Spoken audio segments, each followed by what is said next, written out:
Entre 1968 et aujourd'hui, l'action que je vais vous présenter dans cette vidéo aurait multiplié 1 dollar investi par plus de 6000 contre seulement 87 si vous aviez investi dans l'indice boursier américain. Cette action présente des rendements moyens annualisés de plus de 20% par an sur plus de 4 décennies et aucune autre société n'est arrivée à la concurrencer en termes de performance boursière sur une période de temps aussi longue. À votre avis, de quelle action s'agit-il ? S'agit-il d'une industrie disruptive, un des premiers arrivants dans le secteur de l'informatique ou des semi-conducteurs peut-être ? Ou un gros acteur du secteur de la santé qui aurait découvert un médicament miracle ? Pas du tout. Il s'agit en fait de l'action Altria, anciennement connue sous le nom de Philip Morris, qui est donc un fabricant de cigarettes. Plus extraordinaire encore, la société a réussi à délivrer ses rendements alors que le nombre de fumeurs est en déclin depuis plus de 30 ans et que la cigarette a de plus en plus mauvaise réputation. Comment cette société a-t-elle fait pour obtenir de meilleures performances que pratiquement toutes les actions cotées de l'histoire ? C'est ce que nous allons voir ici. Tout d'abord, il faut préciser qu'Altria opère dans ce qui est le meilleur secteur, toute industrie confondue, du siècle dernier. En fait, si l'on remonte jusqu'en 1900, l'industrie du tabac a pulvérisé les rendements moyens du marché avec une constance et une résilience étonnantes à travers les âges. Là où $1 investi dans le marché en 1900 aurait été multiplié par plus de 38 000, dans les années 2000, $1 investi dans l'industrie du tabac aurait été multiplié par plus de 6 millions. En plus du bon pilotage du groupe, les performances ont donc été portées en grande partie par le fait de simplement opérer dans la bonne industrie au bon moment. C'est une constante en bourse et le choix de la bonne action commence souvent, avant tout, par le choix du bon secteur. L'entreprise possède plusieurs atouts ici qui lui ont permis de dégager ses extraordinaires performances. Le premier, vous vous en doutez déjà très probablement, est qu'elle dispose d'un produit très addictif pour lequel ses clients sont prêts à payer toujours plus cher. C'est ce qu'on appelle avoir du pricing power en bourse. À titre d'exemple, le prix des cigarettes a augmenté à un rythme en moyenne 5 fois supérieur à l'inflation au cours de ces dernières décennies. Cette hausse a été suffisante pour compenser une grosse partie des volumes de vente déclinants. Le deuxième atout qui a permis aux cigarettes d'être aussi rentables, c'est que ce sont des business dits à faible intensité capitalistique. C'est-à-dire que vous avez très peu besoin d'innover et le business produit un cash flow massif chaque année. La plupart des entreprises, en particulier les techs, doivent réinjecter une grosse partie de leurs bénéfices en recherche et développement et en marketing pour éviter de se faire disrupter par leurs concurrents. Ce n'est simplement pas le cas avec les cigarettes car le produit est quasiment identique à ce qu'il était il y a un siècle.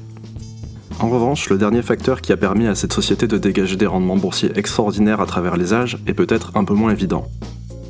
Si vous dites à quelqu'un que vous investissez dans une entreprise qui fabrique des cigarettes, vous essuierez sans doute des discours moralisateurs sur le fait que vous participez à une industrie qui vend sciemment des produits mauvais pour la santé de ses clients. Et croyez-le ou non, mais la plupart des investisseurs ont un positionnement un peu plus moral qu'on ne pourrait l'attendre de la part de Wall Street. La majorité d'entre eux ne veulent rien avoir à faire de près ou de loin avec l'industrie des cigarettes. Cela se manifeste sur le long terme par des valorisations plus faibles que la moyenne sur le secteur, une demande faible pour le titre par rapport à la qualité de son bilan financier et par des dividendes élevés. Or, des dividendes élevés associés à une faible valorisation débouchent généralement en bourse à long terme sur des rendements supérieurs à la moyenne.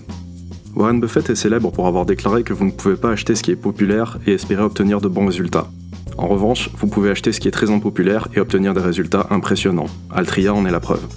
Cependant, il faut garder en tête que les secteurs impopulaires le sont souvent pour de bonnes raisons. Que vous soyez intéressé par le fait de gagner des rendements supérieurs en bourse ou que vous souhaitiez n'avoir rien à faire de près ou de loin avec l'industrie des cigarettes, j'ai trouvé que l'exemple d'Altria était riche d'enseignements. La société est une bonne illustration de ce qu'il est possible d'accomplir en faisant l'inverse de ce que font la majorité des gens en bourse. C'est-à-dire en choisissant d'investir sur ce qui a peu de chances de changer d'ici 10 ou 20 ans plutôt qu'en essayant de deviner quelle sera la prochaine grosse tendance de demain. C'est ici une approche commune à beaucoup d'investisseurs professionnels qu'on ne retrouve qu'assez peu chez les particuliers. Buffett avait par exemple déclaré lors d'une interview donnée au magazine Business Week en 1999 « Notre approche consiste principalement à tirer profit du manque de changement plutôt que du changement. Quand j'investis dans les chewing-gums Wrigley, c'est le manque de changement qui m'intéresse. Le business a peu de chances de souffrir à cause de l'émergence d'Internet. C'est le genre de business que j'apprécie. » La marque a ensuite été rachetée par le groupe Mars en 2008 pour 23 milliards de dollars. La preuve ici que vous n'avez pas nécessairement besoin d'acheter des fabricants de cigarettes pour tirer profit de ce principe boursier. Quoi qu'il en soit, les rendements élevés ne sont pas toujours là où les gens les attendent et cette citation de Buffett ainsi que les performances d'un groupe comme Altria sur le siècle passé sont certainement de bonnes illustrations de ce principe.